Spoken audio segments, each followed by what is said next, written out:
And it's my annual pleasure, of course, to speak with State Representative Sarah Peake from the 1st Barnstable District? Fourth Barnstable There's District. no rhyme or reason to how they're numbered, but anyway, the 4th Barnstable is I can't mine. quite figure that out. Why is the lower Cape the 4th? But anyways, you've been doing an admirable job. Thank you, Michael. Well, thank you. Thank you for the hard work you do. It can't be easy commuting from Provincetown to Boston on a regular basis. It's not bad. It has its challenges, but soon the ferry is going to start running, so that adds a new dimension to my commute. And this year, especially with my new committee assignment, I'm now the House Chair of the Joint Committee on Municipalities and Regional Government. There are far more bills that have been referred to that committee, so I'm spending a little more time in Boston, doing a lot of hearing work. Hearing, not as in, can you hear me, but holding hearings for the bills and meeting with advocates. We have some big things before the committee, a major zoning reform bill, and also the lion's share of the home rule bills. You know, when people go to town meeting that they need to do something special or changing their charter or doing a variety of things that have to come to the legislature, a lot of those have come to my committee. As you look at municipal issues, I'm curious, now that you're getting an even more in-depth look at municipalities, not just here on the Cape, but also across the Commonwealth, do you see any distinct divides or any distinct commonalities that we wouldn't expect to see with our fellow citizens on the other side of the canal? That's right. I think that we share more in common than we realize, and there is more commonality than there is distinctions.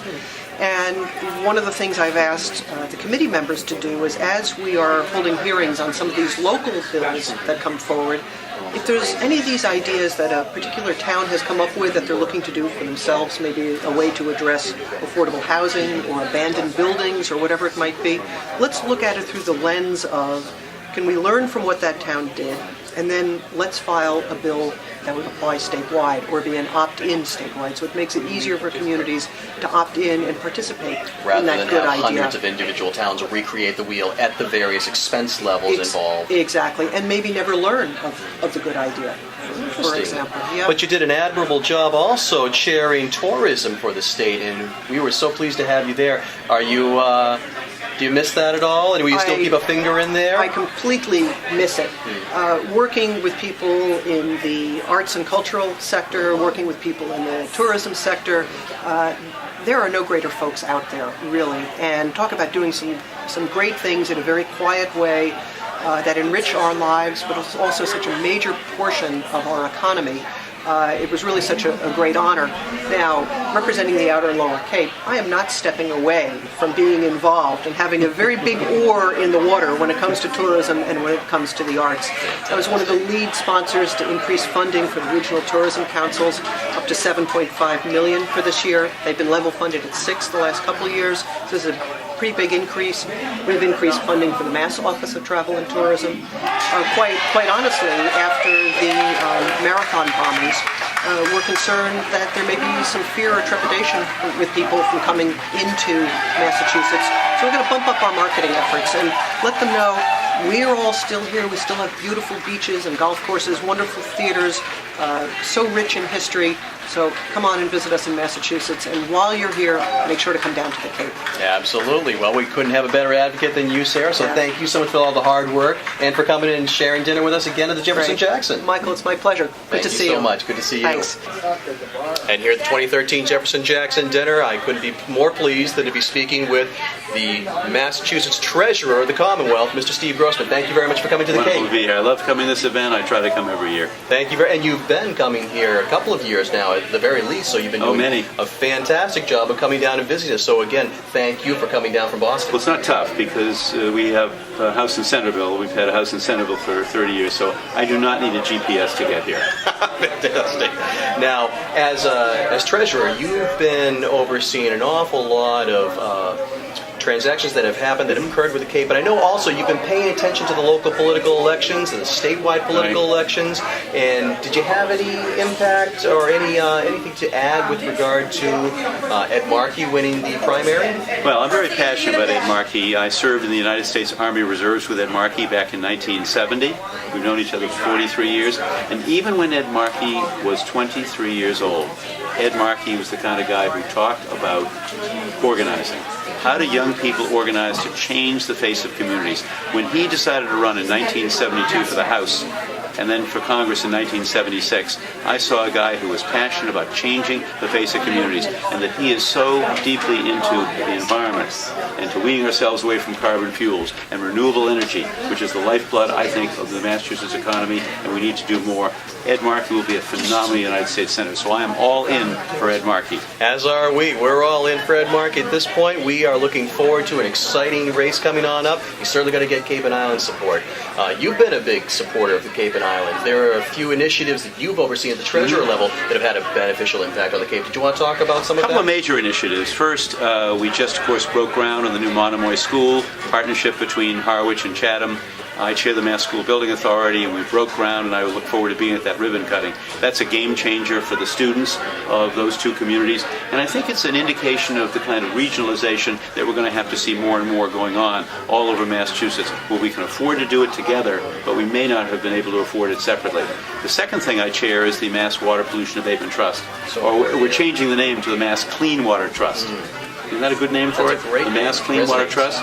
And we just made a $3.35 million grant to the Cape Cod Commission to study and deal with the issue of nitrogen loading, because nitrogen loading is affecting scalloping, fishing, tourism, home values. It's going to affect the economy all over the Cape unless we can figure out some serious solutions to nitrogen loading. So the Cape Cod Commission, and you're more than familiar with the Cape Cod Commission, is going to have a dramatic impact on that, and we are their financial partners to make sure they have the resources to pay for those studies and to figure out some good common sense solutions to the nitrogen loading problem. Well, thank you so much. That's so refreshing for us. Not only is it an infusion of resources that we desperately needed, but it's also refreshing for us. Sometimes we suffer from wondering whether or not our issues resonate up in Boston, and the testimony you're giving here is that absolutely you've heard our need, and you've actually met that need. So thank you very much for bringing that down to And us. the final thing we've done, look, I spent 36 years of my life running a business. I'm a small business owner, so when I became state treasurer, what I did was we started to pour money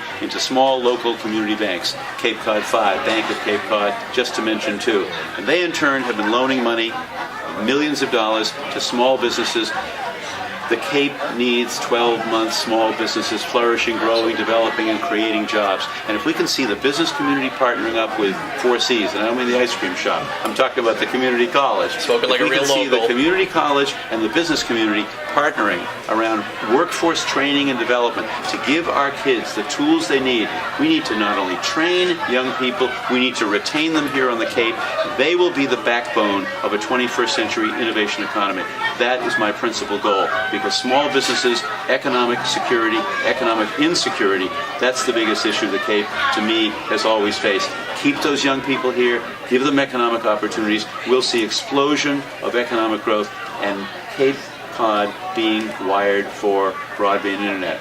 Open Cape, 400 miles of cable. Once we light that cable up later this year, that's a game changer for Cape Cod, and I'm so thrilled to see that happen. Hopefully that will be the catalyst that will spur a lot more light, clean industrial development, the kind that's appropriate for the Cape, the kind we've been talking about Exactly. for a decade, but lack the infrastructure now. Startup companies, innovation economy companies, create some startup buildings and startup centers where young people, college graduates, people with masters, people with a great idea can come and can say, now that we have broadband internet on Cape Cod, I can do it any part of Cape Cod. I can do it right out of the tip of Provincetown and have a business there.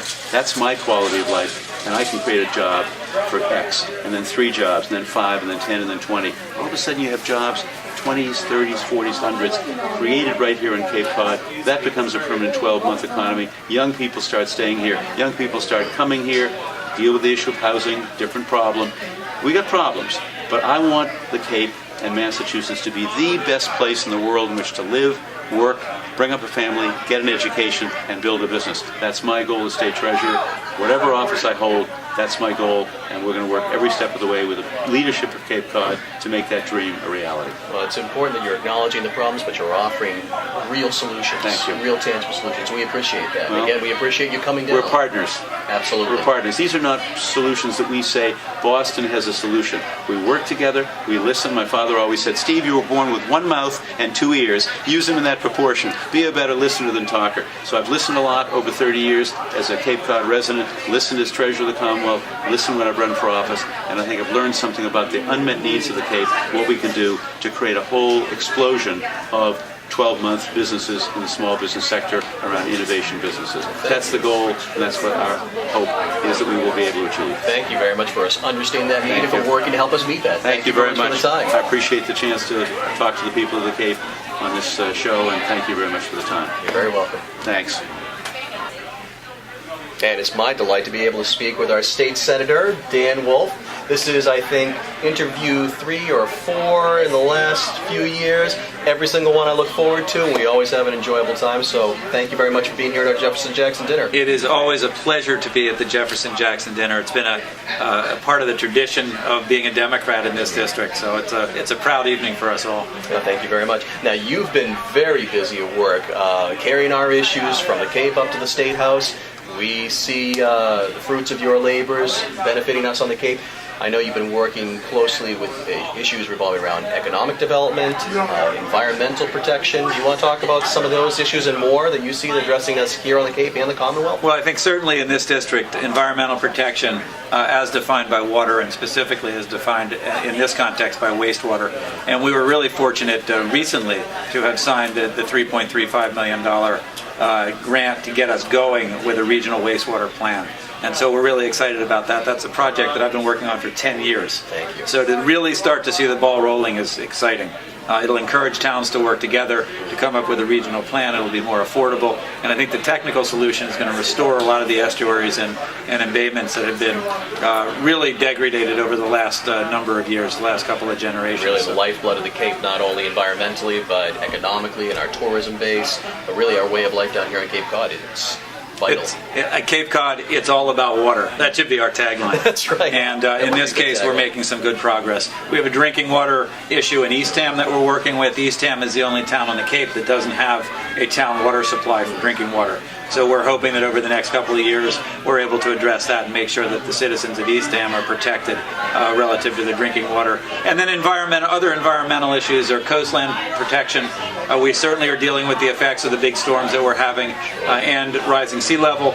So that's an issue that's really, really important to us. And land preservation, which we've been working on for generations, again, here on the Cape, to make sure the Cape Cod remains the Cape Cod that we all came here for and that we can love and enjoy going forward in the future. So the environment is a huge and probably the most important issue that we have to keep an eye on down here. Couldn't agree more. Probably the most important issue, but almost as important is really the efforts with regard to economic development for here on the Cape specifically, but also Cape-wide. Do you want to speak about what you've been working on with economic development, business development? Well, really statewide, and the relationship we have with the Chamber of Commerce, and again, having started a business here on the Cape with 5 or 6 people, and now with 1,000 people, certainly have an idea of what the challenges are growing a business and what the role of the government is working in partnership with the private sector to do that. So we're looking from the Chamber of Commerce for partnerships in the business community that will build a bright future for us. Investment in our transportation infrastructure, investment in our education infrastructure. As we talked about before, investment in wastewater and environmental projects should really help to stimulate the economy down here. Then beyond that, the MCC budget, the Mass Cultural Council budget, the Mass Office of Travel and Tourism budget. It's really important that we see those well funded because when people come to Massachusetts, they come to the Cape and Islands. It's one of the jewels of Massachusetts. So we need to make sure that our budget is really healthy in that regard too. And with the budget coming up, we're working hard on those issues as well. And that's so encouraging to hear that refrain brought from the Cape to Boston on a regular basis by you. Thank you very much for championing our cause and showcasing the value that the Cape has not only to the Commonwealth but really to all of the United States. Well, I'm seeing waiting in the wings here Representative Sarah Peake, who represents the Mid and Outer Cape so well. And she was the chair of Travel and Tourism last session. Now she's the chair of municipalities, but just did a great job making sure that the Cape is on the map and that we are the center focus for tourism as it comes to Massachusetts. So. Couldn't be prouder of the work she's done there, and also you, so thank you so much for your time and your work. Great we look forward to seeing you up at the State House and here in the district. Great. I look forward to seeing you as well. Thank you. And it's my pleasure to be standing with the Cape's newest representative, Brian Mannal from Barnstable. Nice to have you here at our Jefferson-Jackson dinner. Thank you. It's great to be here. It was great to see you as our new rep from the area. You've had an interesting year where you've been transitioning on into learning, but you've also been a veteran of representative affair. So now that you've gone through your entire year, what do you see? What's memorable for you from your first year in the House of Representatives? I would have to say first and foremost that the other reps that have been, from the Cape delegation are outstanding, and it is an honor and a privilege, obviously, to represent my district, but then also to be a part of a team that really considers itself a team. Because when you get up there, being from the Cape, we've just sort of, we all get along, and I've noticed other delegations don't have the same sort of cohesion. So that's been a privilege, and getting to work with, Cleon Turner and Dan Wolf and Sarah Peake, and even the Republicans, of course, Tim Madden on the that's been fun, but it's a learning process. I'd have to say the thing that I hate the most is the commute, but I signed up for the job, so I knew that it was going to be there. But so far it's been just a fabulous opportunity to meet different people and from all different walks of life, and to be a part of these discussions that I think are very relevant to the future of our community. On the House side, with regard to committees, subcommittees, tips and assignments, what have you looked at? What have you been involved in? What would you like to be involved in? Well, I'm actually on all three committees that I'm passionate about. One is Veteran and Federal Affairs, which is great, and I've got a bill that relates to a veteran naming a bridge after Kevin Houston here in Barcelona. Tourism, arts, and cultural development, which is outstanding for, I think, the region, because obviously tourism is a huge part of our economy.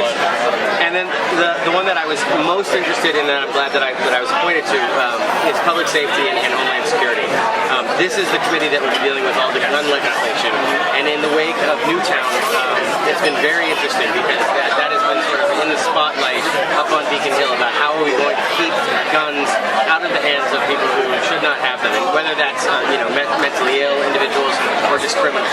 And I support the Second Amendment. I have a concealed carry permit. I'm not going after anyone's guns that way, but I am interested in doing something logical to make sure that our homes are safe and that we're not doing anything that just really opens up the door to either terrorism or some horrific acts like we saw in Peake or Your representatives of their appropriate levels of regulation. Right, background checks, and in certain cases, another piece of legislation that I filed was on body armor. Right now, you can buy body armor without anything, and what we've seen over the course of the past 5 years in particular is a growing trend of people who are planning and executing very horrific crimes, and then they're cowards because they arm themselves up with body armor so that they can go out and inflict as much damage as possible.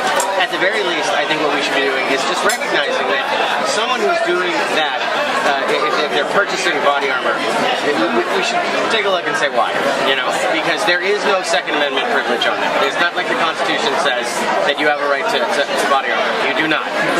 And we find that the folks who actually do are oftentimes in these extremist groups or people who are plotting, terrorism. And so I'm hopeful that that'll get a hearing actually within the next few months.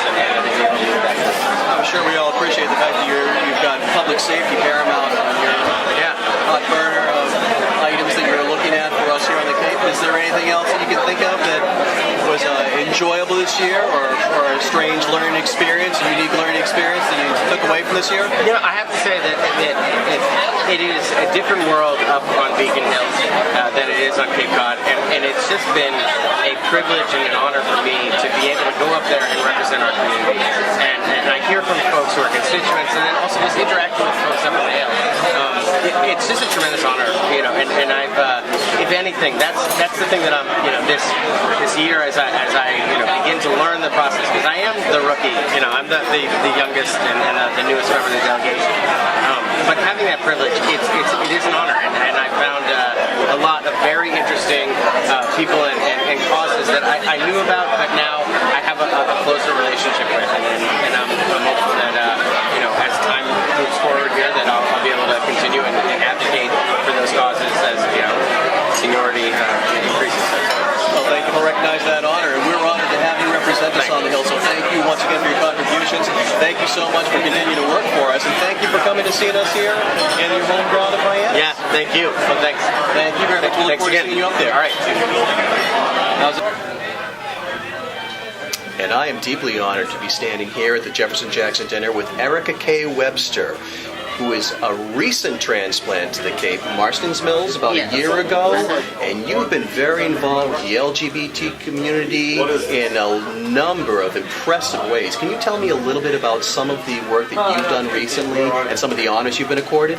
Well, my husband and I, first and foremost, are on the board of PFLAG. That's Parents and Friends for Lesbians and Gays and Transgenders.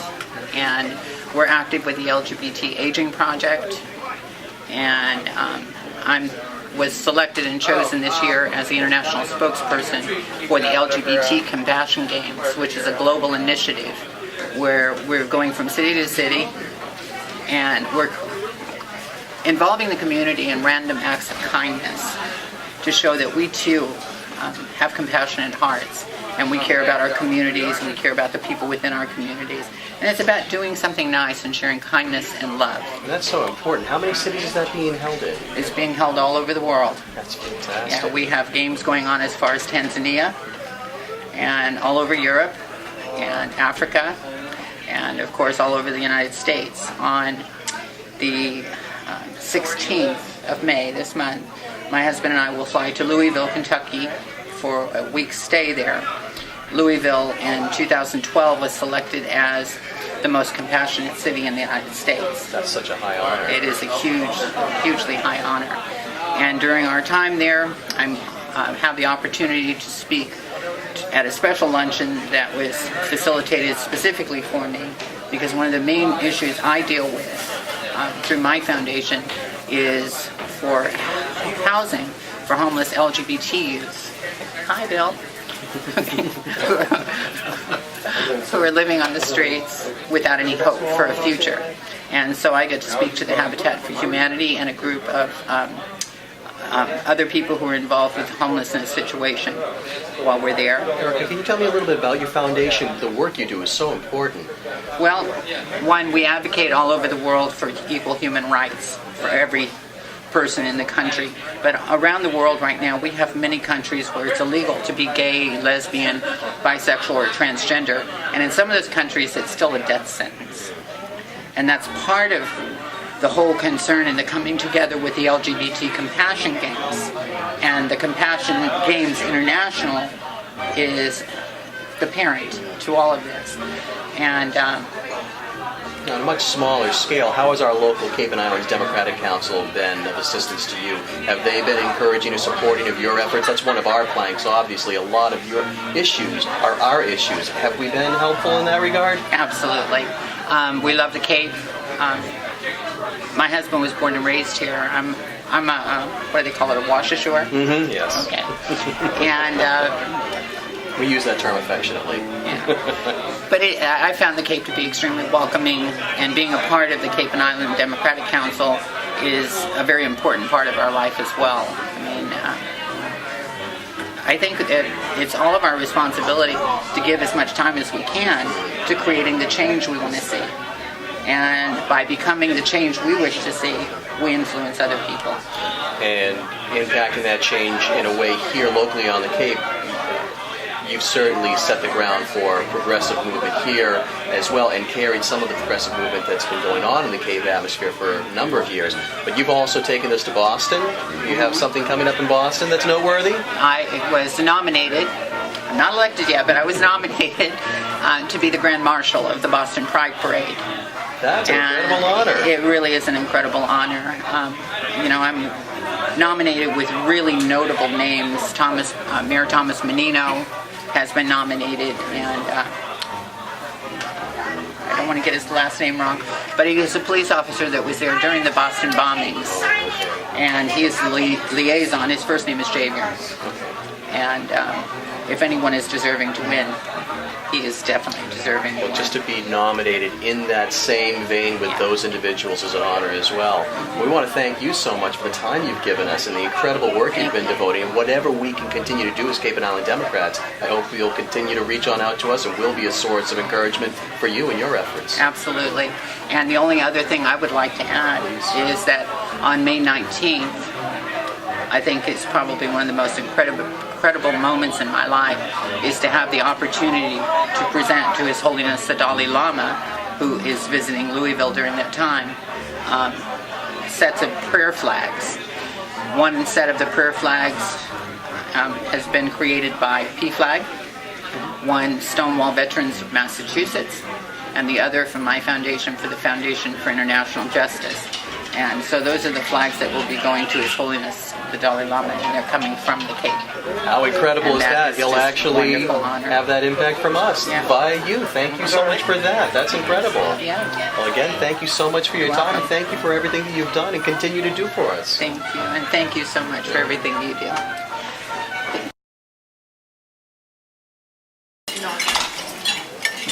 We're here at a difficult time in our country, and I'm sure in our thoughts, as we sit here and enjoy this dinner, there are people serving us in all parts of the world. We'll keep them in our prayers, their safety in our prayers, and we'll keep the families that lost loved one and the families that are and the individuals suffering through injuries in the Boston tragedy in our prayers as well. You know, 4 years ago, it was 4 years ago already, when I was here, it was really a watershed time in our country's history. It was a time when we were divided. It was a time when extremism took over. It was a time when only 9 Democratic freshmen, the lowest in either party in terms of freshman members, in nearly a century were elected. And it was the influx of the Tea Party effort. And if I told you then that I thought 4 years later, that I would think 4 years later that I'd be here and would still be fighting these fights against this extremism, I wouldn't be telling you the truth. It's amazing to me that in today's Congress that we still are fighting to go in the right direction and right our economy. And that minority of Tea Party people are leading us 180 degrees in the wrong direction. Even the Fed said this week that their efforts and what they're doing, holding Congress hostage, is going to cost 50% of the projected growth that we're going to have in our economy this year and 750,000 new jobs. That's the Fed talk. I wouldn't think 4 years later that we'd still be here fighting to defend Roe versus Wade, that we wouldn't have acted in equal pay for women, piece of legislation, let alone vote on it. I wouldn't think we'd be sitting here sharing debates with members of Congress that do not believe that climate change is actually occurring.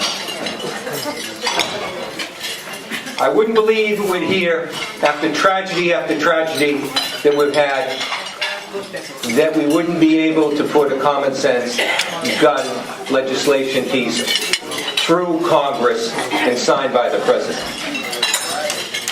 I mentioned it. And I mention this to really reinforce the real reason we're here to listen to our keynote speaker. Now, I have known Ed Markey for over 3 decades. And I just want to tell you, in the test of time, he is the most solid guy you could ever ask for. In that period of time, I don't know anyone who's ever questioned where Ed Markey stands. Think about it. They may not agree with everything. You know where he stands. He's a stand-up guy, and he speaks what he thinks is best for this country, and he's a person that won't waver as a result of pressure.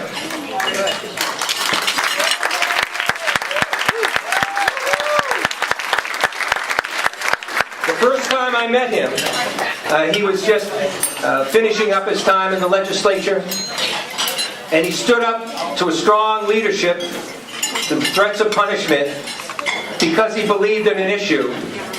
And he did his job. He lost the seat in the committee, but he stood up, and you never had to question where Ed Markey stands.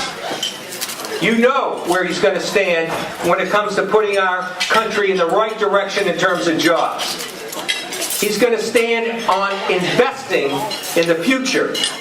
He's going to stand with research, development, education, workforce development. He's going to make sure our National Institute of Health monies are there, not just to help people, because it's going to lead our economy forward, and it's going to be one of the most important economic benefits going forward, as it has been for this state, of all the 50 states in the country.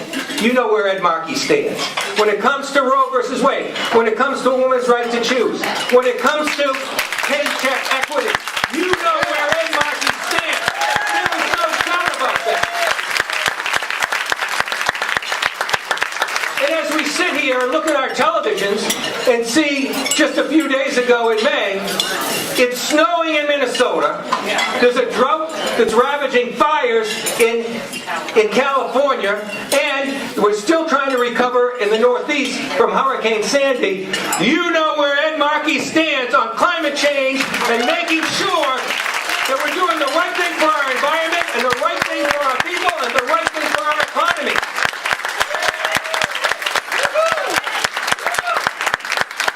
You're not going to have to worry when it comes to issues about safety and making sure common sense gun legislation goes through. You're not going to have to pick up the phone and say, I wonder what Ed Markey's going to do. I wonder what he thinks about this. You're going to know what he thinks, and you're going to know where he stands, and there will be no doubt about it.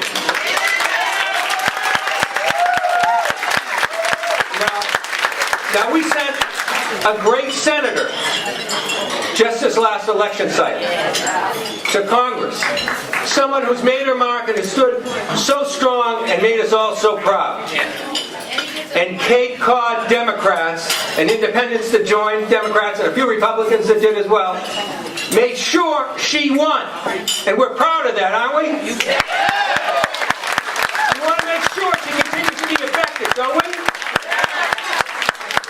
Think about this. If we elect a senator that is going to disagree with her in every single vote, someone that's going to come from the other side of the viewpoint that we work so hard to make sure we're represented by, what we'd be doing is completely nullifying her votes. We don't have to do that, because we have a candidate, a colleague, a person I've known for decades, who will stand up and he will let everyone know where he stands. That's Ed Markey. And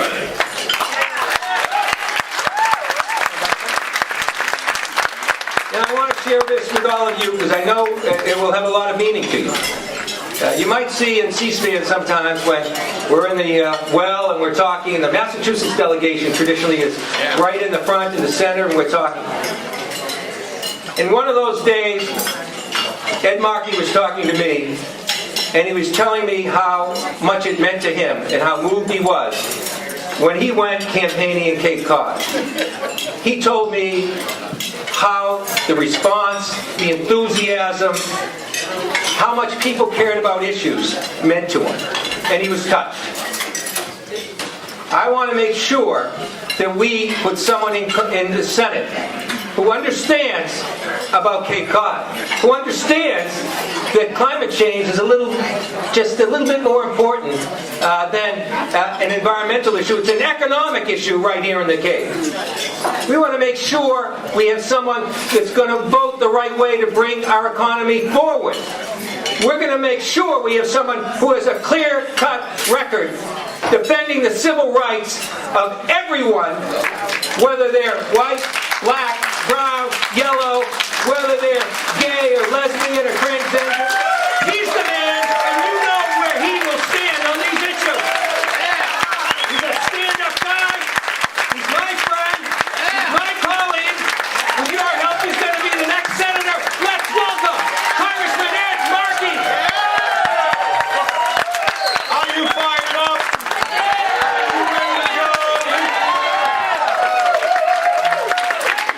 My name is Ed Markey. I am running for the United States Senate, ladies and gentlemen.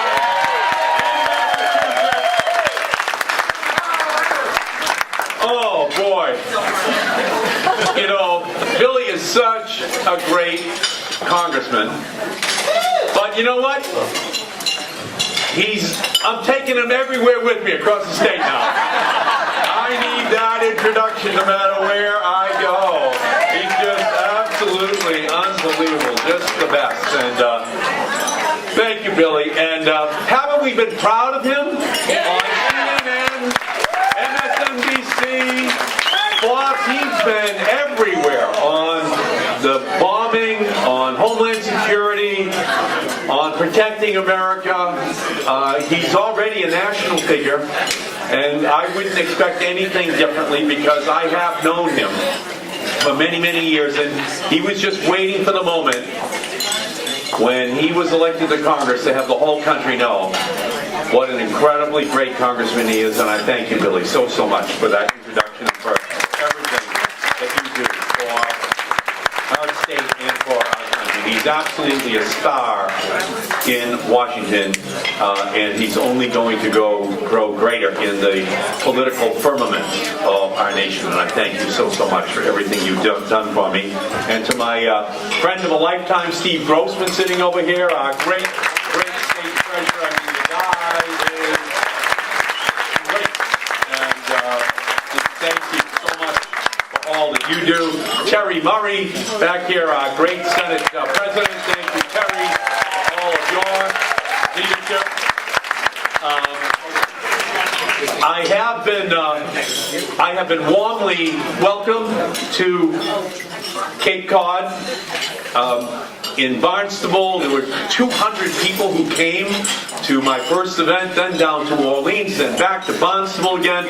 And in each one of these events, I have been greeted by and introduced by this incredible duo of Sarah Peake and Senator Dan Wolf. And I thank you both for being so great. I don't like to follow them when they speak either. They're great. And Brian Mannal as well. Thank you, Brian, for your great support as well. I thank you. Bob Isidore, thank you. This is an incredible event. I am incredibly impressed. And to Sheila and Pat, congratulations to you for your great award here this evening. Just absolutely fantastic. So it is great to be here We've had 4 Democratic senators from the state of Massachusetts since 1952. 4. And we are in the home of 2 of them, the great Jack Kennedy and the great Ted Kennedy. And to be here with all of you who helped to make those 2 Senate seat victories possible. We've only had 2 other Democratic senators since 1952, Paul Tsongas and John Kerry. And John Kerry is now our great new Secretary of State. And I want now to become the new senator for the 21st century to partner with the great Elizabeth Warren to advance the agenda of Barack Obama in the United States Senate. This tradition of a Jefferson-Jackson Day dinner began in 1830 when Andrew Jackson decided that it would be a good idea to honor Thomas Jefferson and the ideals of the Declaration of Independence. And it has been honored ever since by Democrats all over the United States. I am running for the United States Senate because I want to make sure that we uphold the ideals of the Democratic Party. The only technology that should be near a school, near a child, is a computer and not a gun, not an assault weapon, not a magazine attaching to an assault weapon. I want to go to the United States Senate in order to make sure that NRA does not stand for National Rifle Association, but it stands for not relevant anymore in politics in the United States of America.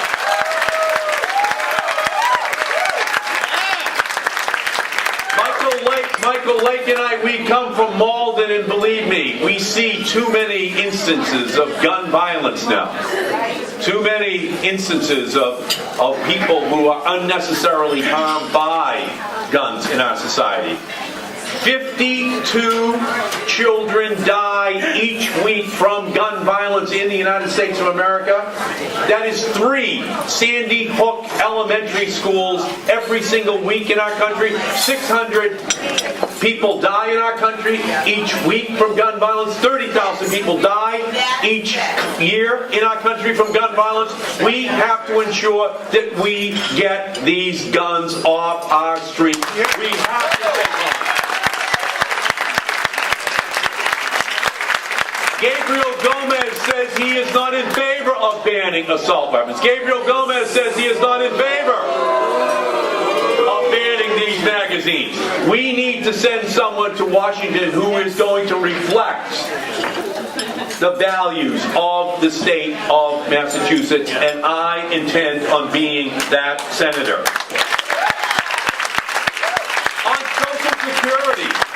On Social Security and Medicare. You know, these Republicans, they call them entitlements. People earned this benefit. People spent their entire life making contributions to Social Security and entitlements and Medicare. Change CPI is just a fancy word, a fancy way of saying cut people's income. And especially as people get older, they need the help. That is the way the Democrats lifted seniors up and out of poverty in our country, where they had lived since the beginning of time. And we have to make sure that we continue that tradition, ladies and gentlemen.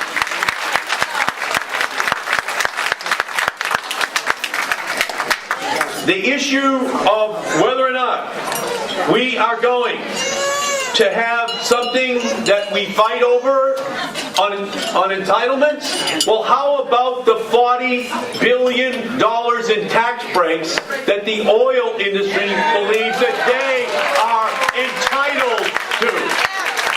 What about the hundreds of billions of dollars that are given to multinational corporations to offshore jobs from the United States? They believe they're entitled to those tax breaks. What about the $100 billion in new nuclear weapons that the defense industry wants to construct, although we have no one any longer to shoot these nuclear weapons at, and we already have thousands of them already that are ready to go? What about those entitlements that people think cannot be touched? Ladies and gentlemen, we have to ensure that we have a full debate on who gets the real entitlements in this country. And so, for me, being down here on the Cape, talking to you, the heart and soul of the Democratic Party, it really is inspiring to me. You know, Cleon did a fantastic job when he was up here, laying out the principles of the Democratic Party. Each and every person who got up did a fantastic job. But for me, we have to make sure that we do more. My opponent is saying that the regulations that Barney Frank and Chris Dodd put on the books to make sure that Wall Street was properly regulated are too tough. They're too strong. We have to take them off the books. It's almost as though They live in a Wayback Machine where they forget that President Bush had 2 huge tax cuts, mostly for the wealthy, that was never paid for. That he fought 2 wars that was not paid for. That he allowed a casino to be set up in Wall Street, while his regulators turned a blind eye to the impact that it was going to have upon our economy, which then led to the collapse of the economy in the United States. And what they are now saying, the Republicans, is they want to take away the watchdogs on Wall Street and let the lapdogs from the Bush era go back to business. Well, ladies and gentlemen, we know that the protections of the American people, beginning with Franklin Roosevelt, putting regulations on the books to protect against the real lessons that we learned from the 1930s ultimately had to be relearned again at the point at which George Bush and the Republicans controlled the House, the Senate, and the presidency. And we don't have to learn these lessons again. We have to make sure that that does not happen. We have to make sure that unions are protected. We have to make sure that, Harry Truman used to say, the Republican Party supports the minimum wage. The lower the minimum, the better, Harry Truman used to say. That was their position. Well, ladies and gentlemen, we have to raise the minimum wage. It is too low in the United States of America. We have to lift the minimum wage, and my Republican opponent is not going to support lifting that minimum wage. And Billy just did a fantastic job in laying out the threat that is being posed not just for America but for the whole planet. The planet is running a fever, but there are no emergency rooms for planets. So we have to put in place the preventative care of wind and solar and biomass and geothermal and plug-in hybrids and all-electric vehicles. We have to unleash an innovation revolution that dramatically reduces greenhouse gases, creates 1 million jobs here in the United States, backs out the imported oil from OPEC so that we can tell them we don't need their oil any more than we need their sand, and we can do it here in the United States of America, unleashing a green revolution, unleashing the green generation, unleashing the professors and the producers and the investors and the inventors to make this revolution possible here in the United States that will transform our economy, but also our environment and our national security interests. Hurricane Sandy was a warning to us, but for a very small change in the weather pattern. The $65 billion worth of damage in New Jersey and New York would have hit Cape Cod, all the way up the Massachusetts coast to Newburyport. And it would have affected us for a generation. It was a warning. We have to put in place the protective care that ensures that we reduce the likelihood that we ever do see such a catastrophe hit in Massachusetts or any other place on the planet. The least that we should be able to say is that we really tried to avoid those catastrophic events as we move forward in the years ahead. Now let's move on to health care. Just as recently as 5 weeks ago, the Republicans brought the Paul Ryan budget out on the floor of Congress to once again privatize Medicare, to once again undermine the health care programs that President Obama put on the books. Ladies and gentlemen, my proudest vote in 36 years in the United States Congress was to vote for that health care bill, which was the fulfillment of everything that we had tried to do, from Harry Truman through Lyndon Johnson, through our great hero Ted Kennedy, through Barack Obama. They were right. Health care is a right and not a privilege in the United States of America, and we have to make sure that we keep that bill We were running in the United States, up until that bill, we were running a sick care system, not a health care system in the United States. And the sick care system needed CPR. C for coverage for all Americans. P, focusing upon prevention, not waiting until people were ill.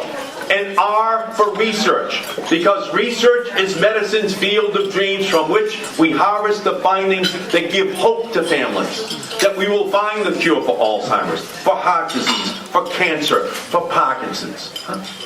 And what sequestration does is cut the NIH budget every single year for 9 years in a row.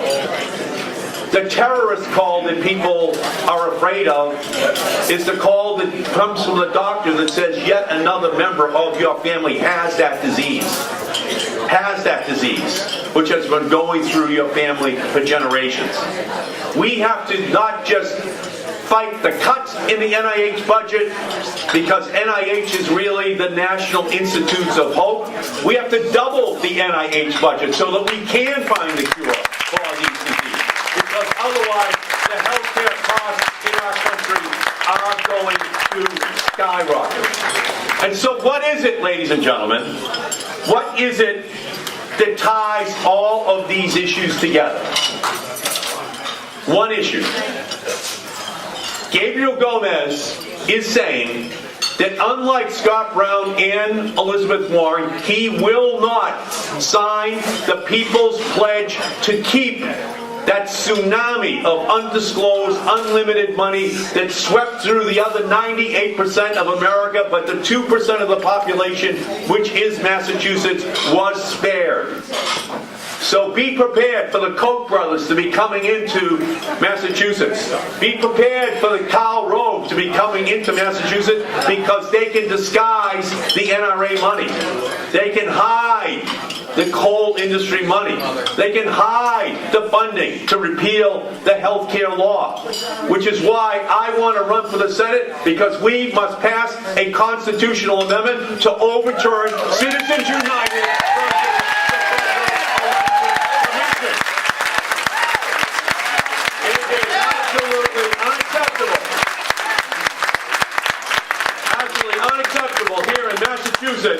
That millionaires can come in, put commercials up, and no one will know who paid for them in order to advance the goal of electing a Republican senator from Massachusetts. And the one antidote that we have, Ed Markey. It's not Ed Markey. It's not Ed Markey. It is the Democrats this time, as opposed to 3 years ago. The Democrats are not going to agonize. Democrats are going to organize to make sure that we are there on June 26th to win this election. So, these days for me have been, they've been very gratifying, very exciting. But I'll just close and I'll tell you this one story, because it happened just about 8 weeks ago. I went up to Lawrence, and in Lawrence, Marcos Devers is the state representative from Lawrence. And Marcos introduced me in Spanish and in English. He's a Dominican American. And it really touched me. And I got up to tell my story. You know, like Michael, like I'm from Malden. And, you know, you grow up where your mother tells your father he's going to have to live. And so my father was from Lawrence, but my mother was from Malden. So I grew up in Malden. But Lawrence is in the home because he's from Lawrence. And so I told him the story that night at the Rios restaurant that my father grew up in Lawrence. And my father was the fourth of 5 children who grew up on the first floor of a triple-decker in South Lawrence on Phillip Street in the shadow of the mills. And the fifth of the 5 children passed away about 3 years ago, my Aunt Margie. And so I said to my wife after the funeral, let's go up and ring the doorbell. on Phillip Street on the first floor of the triple-decker and see who lives there now. Who lives where the 5 Markey children grew up. And the door opened, and it was a Dominican family with their children. And the accents were different, but the aspirations clearly the same for the Dominican family as there had been for the Markey children. And my father, he graduated from the vocational program at Lawrence High School, but his son is running for the United States Senate. And you know, that is the fulfillment of the dream of the Roosevelt era, huh?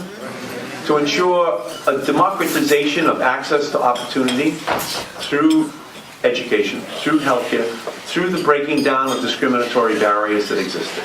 Huh? And I'm a beneficiary of that. We're all beneficiaries of what happened from the day Franklin Delano Roosevelt got elected. Huh? And all those democratic votes that Steve Grossman was referring to. And by the way, when you talk about discriminatory barriers, 17 years ago, we had a vote on the Defense of Marriage Act. There were 435 members of Congress. 67 people voted no, and I'm one of the people who voted no 17 years ago. And I'm very proud of that vote.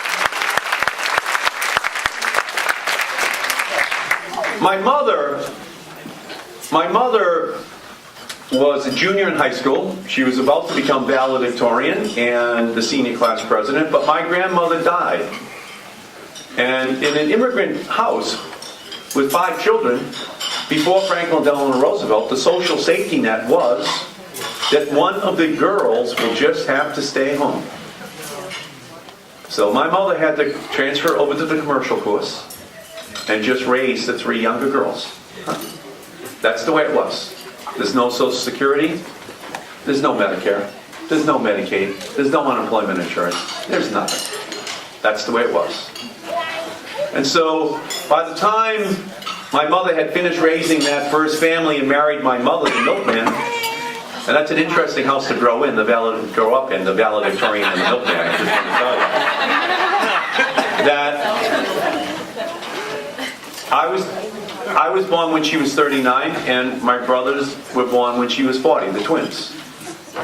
And we knew that we weren't as smart as my mother, who could do calculus at the table for fun even though she never had it. And we knew we would never work as hard as my father, who was the milkman. Huh? But my mother would always say to us that we are going to be blessed with something else. That we will have opportunities. Huh? And those opportunities were being presented by the Democratic Party. That life had changed. And that's why I am the first person in the history of my family to ever go to college. Because those opportunities all of a sudden started showing up. And when my mother got Alzheimer's, my father said to me, you know, Eddie, it was an honor that your mother married me. I was just a milkman, he would say. And so, your mother's never going to step foot in a nursing home. We're keeping her in the living room. Age 80, 82, 84, 86, 88, 90. And all of these people who take care of their families, they're heroes, but heroes need help. They need help. And that's what Medicare is all about. That's what Medicaid is all about.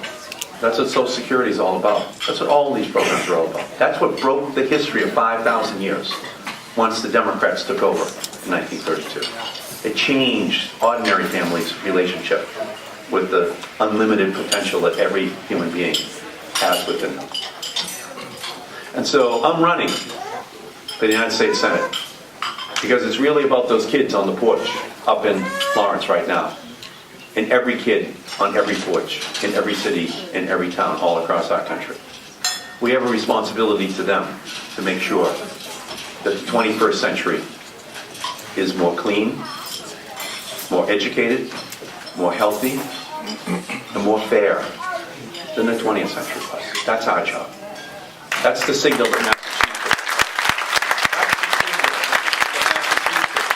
has to send in this election. In 2010, Scott Brown won. It sent the wrong message from Massachusetts. In 2013, ladies and gentlemen, we are going to send a message from Massachusetts that we believe in that vision that President Obama laid out in his inaugural address. And I am going to give it everything I have for this final 7 weeks. If you give me everything you have, then I think we're going to stand together on June 25th, knowing that we have sent a message to the United States of America that we want the democratic vision for what our country should be to be further extended into the 21st century. Thank you all so much.